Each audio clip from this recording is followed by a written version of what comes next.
കൂട്ടുകാരി, ഇത്രയും നേരം നീ എവിടെയായിരുന്നു? കൂട്ടുകാരി, ഞാൻ തേൻ ശേഖരിച്ചു കൊണ്ടിരിക്കുകയായിരുന്നു. എത്ര നേരമായി നീ പൂക്കൾ തോറും പാറി നടന്ന് കഷ്ടപ്പെട്ട് തേൻ ശേഖരിക്കുന്നു? നീ ഇത്ര വിഡ്ഢിയാണോ? എന്താണ് നീ അങ്ങനെ പറയുന്നത്?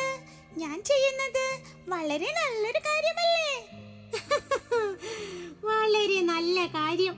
നീ എവിടെ നിന്നൊക്കെയോ ശേഖരിച്ചു കൊണ്ടുവരുന്ന തേൻ ഇതിൽ സൂക്ഷിച്ചു വെക്കുന്നു. അത് ആളുകളാകട്ടെ മോഷ്ടിച്ചു കൊണ്ടുപോകുന്നു.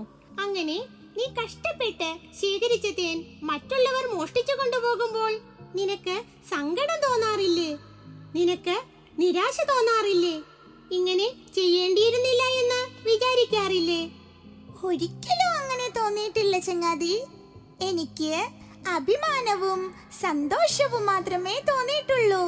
കാരണം ഞാൻ ശേഖരിച്ചു വെക്കുന്നത് മോഷ്ടിച്ചു കൊണ്ടുപോകാനല്ലേ അവർക്ക് കഴിയൂ.